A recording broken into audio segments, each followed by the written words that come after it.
Hello বন্ধুরা, আমি আজকে তোমাদের একটা রান্নার রেসিপি করে দেখাবো। তোমরা হয়তো জানো, কিন্তু আমি আমার মতে করে দেখাবো।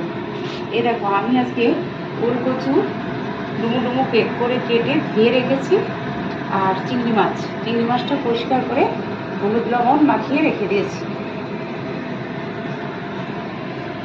এখন কড়াইতে একটু আন্দাজ মতন তেল ঢালবো।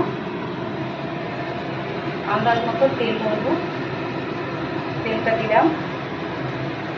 তেলটা দিয়ে তারপরে আমি তেলটা আমার কড়াইতে দিয়েছি, এটা গরম হয়ে গেছে।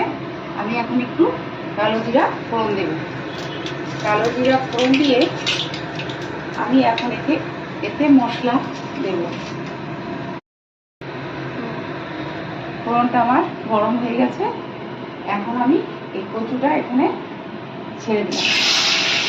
ছেড়ে দিয়ে ভাজা করবো।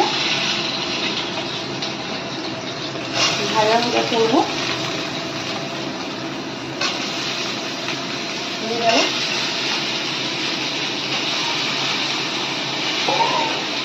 এখানে কচুটা একটু ম্যারিনেশন মতো করে নেবো। তারপরে এর মধ্যে একটু হলুদ,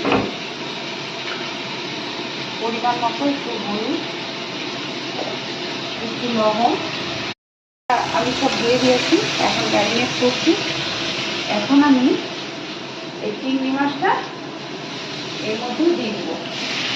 তোমরা চাইলে এটা ভেজেও দিতে পারো, কিন্তু ভাজলে পরে শক্ত হয়ে যায়।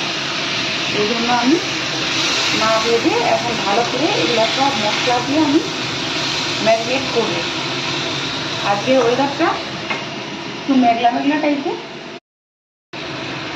আজকে সকালে ঘুম থেকে উঠেই দেখি মেঘলা, একটু ঠান্ডা ভাব। তাই একটু বাজারে গেলাম, বাজার থেকে চিংড়ি মাছটা নিয়ে আসলাম। ইচ্ছে হলো এটা একটু রান্না করি নিজের হাতে, তাই এটা আমি রান্না করে তোমাদের শেয়ার করছি।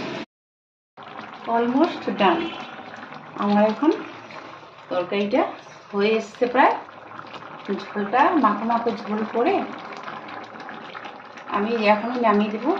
এটাও সিদ্ধ হয়ে গেছে, কচুটা, চিংড়ি মাছটাও সিদ্ধ হয়ে গেছে।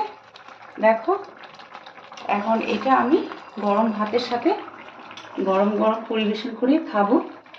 তোমরাও একবার বন্ধু ট্রাই করে দেখো। ঠিক আছে, আজকের জন্য তাহলে এতটুকুই। আবার আসবো বন্ধুরা। নমস্কার।